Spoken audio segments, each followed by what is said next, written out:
വയനാട് മുണ്ടക്കയിൽ ഉരുൾപൊട്ടലിൽ കാണാതായവർക്കായുള്ള തെരച്ചിൽ ഇന്നും തുടരുമോ? മണ്ണിൽ പുതഞ്ഞ മൃതദേഹം കണ്ടെത്താൻ ദില്ലിയിൽ നിന്ന് ഡ്രോൺ ബേസ്ഡ് റഡാറും ഇന്നെത്തിക്കും. സാധ്യമായതെല്ലാം ചെയ്യുന്നുണ്ട്. നമ്മൾ രാഷ്ട്രീയ കക്ഷിയ ഭേദം മറന്നുള്ള പ്രവർത്തനമാണ് ഇപ്പോൾ മണ്ണിൽ കാണുന്നത്. നേവിയും കോസ്റ്റ് ഗാർഡും വനം വകുപ്പും ചാലിയാർ കേന്ദ്രീകരിച്ചുള്ള തെരച്ചിലിന്റെ ഭാഗമാകും. 200-ലധികം പേരെയാണ് ഇനിയും കണ്ടെത്താനുള്ളത്. 17 ക്യാമ്പുകളിലായി 3000-ഓളം ആളുകളെയാണ് ഇതുവരെ മാറ്റിപ്പാർപ്പിച്ചത്. ദുരന്തബാധിത മേഖലയിൽ നിന്ന് തത്സമയ വിവരങ്ങളുമായി ടീം റിപ്പോർട്ടർ പ്രേക്ഷകർക്കൊപ്പം തുടരുകയാണ്. മുണ്ടക്കയിൽ നിന്ന് അല്ലമീൻ, ചൂരൽമലയിൽ നിന്ന് Deepak Malayamma, TV Prasad, Arjun Mattannur, Roshipal, Arjun Kalyad, Sinoy Thomas, VS Ranjith, Dileep Devasya എന്നിവർ ചേരുന്നു. റിപ്പോർട്ടറിന്റെ ബൃഹത്തായ വാർത്താ സംഘം ഇന്നും വയനാടിന്റെ പല മേഖലകളിൽ നിന്നും ഈ രക്ഷാപ്രവർത്തനത്തിലും തെരച്ചിലിന്റെയും ഭാഗമാകും. തത്സമയ വിവരങ്ങളും പ്രേക്ഷകർക്ക് എത്തിക്കുകയും ചെയ്യും. ഏതെങ്കിലും കോണിൽ ഏതെങ്കിലും മനുഷ്യർ ഇന്നലെ കുടുങ്ങിയതുപോലെ കുടുങ്ങിയിട്ടുണ്ടെങ്കിൽ ആ വിവരം രക്ഷാപ്രവർത്തക സംഘത്തെ റിപ്പോർട്ടർ അറിയിക്കുകയും ചെയ്യും. 97-ാം മണിക്കൂറിലേക്ക് കടക്കുകയാണ് റിപ്പോർട്ടർ വാർത്താ സംഘത്തിന്റെ തത്സമയ സംപ്രേഷണം ഒരിടവേളയും എടുക്കാതെ. ആദ്യം നമുക്ക് അല്ലമീനിലേക്ക് പോകാം. Allameen, good morning. പറഞ്ഞു തുടങ്ങേണ്ട സമയമാണ്. കാരണം ഇനി ആ നാടിനെ നമ്മൾ തിരികെ പിടിക്കാൻ പോകുന്നു. ഇനിയുള്ള രക്ഷാപ്രവർത്തനം എന്നുള്ളത് പുനരധിവാസത്തിൻ്റെയും പുനർനിർമ്മാണത്തിൻ്റെയും കൂടിയാണ്. മുണ്ടകയിൽ പുനരധിവാസത്തിൻ്റെ ശബ്ദമൊന്നും കേട്ടു തുടങ്ങിയില്ലെങ്കിലും രക്ഷാപ്രവർത്തനം അടുത്ത ഘട്ടത്തിലേക്ക് കടക്കുകയാണ്.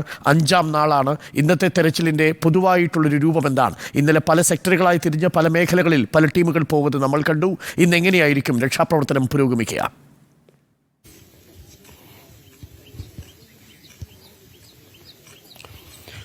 അരുൺ, ഇന്നും സമാനമായ രീതിയിൽ തന്നെയാണ് ഈ ദുരന്തബാധിത മേഖലയെ 6 സോണുകളായി തിരിച്ചിട്ടുണ്ട്. ആ 6 സോണുകളിലാണ് പ്രധാനമായും പരിശോധന കേന്ദ്രീകരിക്കുന്നത്. അതിൽ 1ാമത്തെ സോൺ അട്ടമലയും അതിനോട് ചേർന്ന പ്രദേശങ്ങളുമാണ്. 2ാമത്തെ സോൺ മുണ്ടക്കയാണ്. 3ാമത്തെ സോൺ പുഞ്ചിരിമറ്റമാണ്. 4ാമത്തേത് വെള്ളാർമല വില്ലേജ് റോഡ്. 5ാമത്തേത് വെള്ളാർമല GHSS. 6ാമത്തേത് ഈ ചൂരൽമലയുടെ പുഴയടിവാരം. ഈ ഭാഗങ്ങളിലാണ് പ്രധാനമായും പരിശോധന നടക്കുന്നത്. രാവിലെ തന്നെ സന്നദ്ധ സംഘടനകളൊക്കെ തന്നെ സംഘടനകൾ പ്രവർത്തകരും ഒപ്പം ഈ റെസ്ക്യൂ ടീംസ് അംഗങ്ങളും ഒക്കെ തന്നെ ഇടങ്ങളിലേക്ക് പോവുകയാണ്. ഈ അവരവർക്ക് നിശ്ചയിച്ച് നൽകിയ സ്ഥലങ്ങളിലേക്ക് പോവുകയാണ്. കാലാവസ്ഥ അനുകൂലമാണ് എന്നുള്ളതാണ് വളരെ പോസിറ്റീവും എടുത്തു പറയേണ്ടതും. ഇന്നലെയും സമാനമായ രീതിയിൽ തന്നെയായിരുന്നു. വലിയ അനുകൂലമായ കാലാവസ്ഥ തന്നെയായിരുന്നു ഇന്നലെയും ഉണ്ടായിരുന്നത് എന്നുള്ളത് ഇന്നലത്തെ രക്ഷാപ്രവർത്തനങ്ങൾക്ക് കുറച്ച് വേഗം കൂട്ടിയിരുന്നു. ഇന്ന് 5-ാം ദിവസമാണ് രക്ഷാദൌത്യം നടക്കുന്നത്. 5-ാം ദിവസത്തിലേക്ക് കടക്കുമ്പോൾ പ്രതീക്ഷകളും അനവധിയാണ്. കാരണം ഇന്നലെ ഈ പ്രതീക്ഷകൾ അറ്റ ഒരു ഭൂമിയിൽ വൈകുന്നേരത്തോടുകൂടി ഒരു പ്രതീക്ഷയുടെ ഒരു തിരുനാളം തെളിഞ്ഞു വന്നത് നമ്മൾ കണ്ടതാണ്. പക്ഷേ പിന്നീട് അത് അസ്തമിച്ചു പോയെങ്കിലും ഈ വേദനയുടെ മൂർധന്യാവസ്ഥയിൽ കഴിയുന്ന വയനാടുകാർക്ക്, മലയാളികളെ സംബന്ധിച്ചിടത്തോളം അത്തരത്തിലുള്ള സാധ്യതകൾ ഉണ്ട് എന്ന് ഒരു ആശ്വാസ വാർത്ത വരുമ്പോൾ ലഭിക്കുന്ന ഒരു ശ്വാസം വീണ്ടെടുക്കുന്ന ഒരു സാഹചര്യം നമ്മൾ ഇന്നലെ കണ്ടതാണ്. ഏതായാലും ഇന്ന് മുണ്ടക്കൈ മേഖലയിൽ കുറച്ചുകൂടി ആധികാരികമായുള്ള പരിശോധന സാധ്യതയുണ്ട് എന്നാണ് മനസ്സിലാക്കാനാകുന്നത്. ഇന്നലെ കൊണ്ടുവന്ന റഡാർ സംവിധാനം അതിനേക്കാൾ കുറച്ചുകൂടി അത്യാധുനിക സൗകര്യങ്ങളുള്ള ഒരുപക്ഷെ ഡ്രോൺ ബേസ്ഡ് റഡാർ സംവിധാനം ഉൾപ്പെടെ ഉപയോഗിച്ച് ആ മേഖലയിൽ കുറച്ചുകൂടി ആഴത്തിലുള്ള പരിശോധന നടത്താനുള്ള സാധ്യതയും തള്ളിക്കളയാനാകില്ല. ഇന്നലെ ഏതായാലും റഡാർ പരിശോധനയിൽ ഒരു ജീവസാന്നിധ്യമുണ്ട് എന്ന് പറഞ്ഞിട്ട് പിന്നീട് ആ ജീവസാന്നിധ്യം അത് തവളയുടെയോ പാമ്പിന്റെയോ എലിയുടെയോ പൂച്ചയുടെയോ ഒക്കെ ആകാം, മനുഷ്യ സാന്നിധ്യമില്ല എന്നവർ ഉറപ്പിച്ചു പറഞ്ഞാണ് മടങ്ങിയത്. പക്ഷേ എങ്കിൽ പോലും അത്തരമൊരു സാധ്യത കണ്ട പശ്ചാത്തലത്തിൽ അതോടൊപ്പം തന്നെ ഏരിയൽ മാപ്പിംഗിൽ ഉൾപ്പെടെ ചില മേഖലകളിൽ മണ്ണിനടിയിൽ മനുഷ്യന്റെ മൃതദേഹങ്ങളുണ്ട് എന്ന് വ്യക്തമാവുകയും ചെയ്തു. സ്വാഭാവികമായും അത്തരമിടങ്ങളിൽ അത് ഏത് കേന്ദ്രങ്ങളിലാണ്, ഏത് സ്പോട്ടിലാണ് എന്ന് മനസ്സിലാക്കുന്നതിനായിട്ട് ഈ പറയുന്ന ഡ്രോൺ ബേസ്ഡ് റഡാർ സംവിധാനത്തിന്റെ സേവനം ഉപയോഗിക്കുമെന്നാണ് മനസ്സിലാക്കാനാകുന്നത്. ഒപ്പം 10 കെടാവർ നായകളും ഈ മണ്ണിനടിയിലെ മനുഷ്യ സാന്നിധ്യം കണ്ടെത്തുന്നതിനായി സേവന രംഗത്തുണ്ട്. നമുക്കിപ്പോൾ ദൃശ്യങ്ങളിൽ കാണുന്നത് രാവിലെ തന്നെ സൈനികരും അതുപോലെ തന്നെ മറ്റു സന്നദ്ധ പ്രവർത്തകരും പോലീസും ഫോറസ്റ്റ് ഓഫീസർമാരും പ്രദേശവാസികളുടെ സഹായത്തോടുകൂടി ഓരോരോ ലൊക്കേഷനുകളിലേക്ക് പോവുകയാണ്. ഇന്നലെ ഈ ബെയിലിപ്പാലം ഓപ്പൺ ആയതിനു ശേഷം കൂടുതൽ ഹിറ്റാച്ചികളും JCBകളും ഒക്കെ ഈ പ്രദേശങ്ങളിലേക്ക് എത്തിക്കാനും സാധിച്ചിരുന്നു. അതൊക്കെ ഇന്നലത്തെ രക്ഷാപ്രവർത്തനങ്ങൾക്ക് വളരെ രീതിയിൽ വേഗം കൂട്ടി എന്നുള്ളത് ഒരു അനുഗ്രഹമാണ്. കാലാവസ്ഥയും ഇന്നലെ പൂർണ്ണമായും അനുകൂലമായിരുന്നു. ഇന്നലെ രാത്രി മഴ പെയ്തിരുന്നില്ല. ഇന്നും ഈ പ്രഭാതത്തിലും തെളിഞ്ഞ അന്തരീക്ഷമാണ്. മഴ മാറി നിൽക്കുകയും ചെയ്യുന്നുണ്ട്.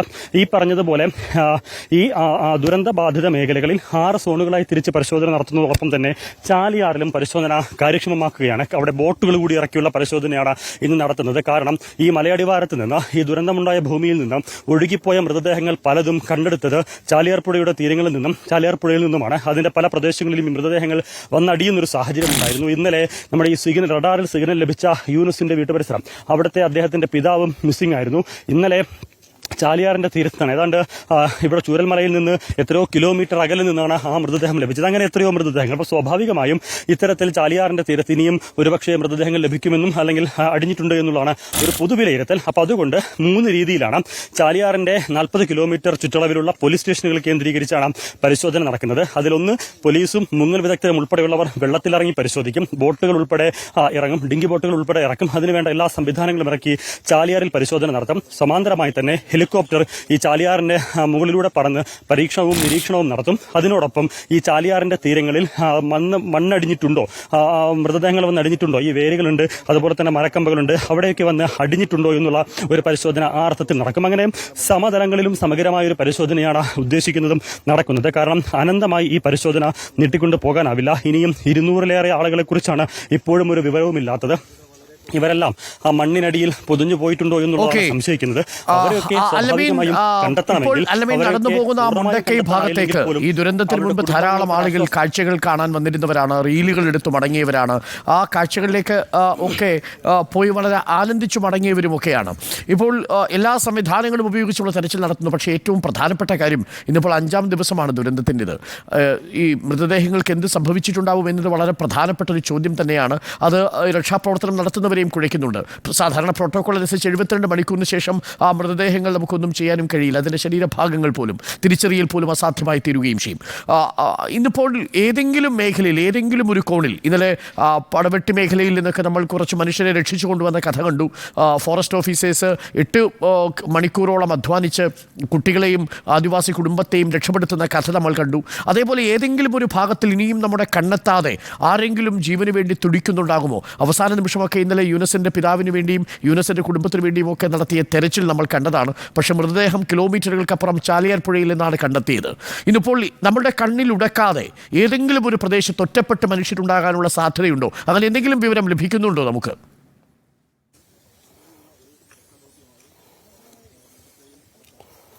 അത് തള്ളിക്കളയാനാകില്ല അരുൺ. കാരണം ഞാൻ നേരത്തെ സൂചിപ്പിച്ചതുപോലെ ദുരന്തഭൂമിയെ 6 മേഖലകളായി തിരിച്ച് പരിശോധന നടത്തുന്നു. ചാലിയാറിൽ പരിശോധന നടത്തുന്നു.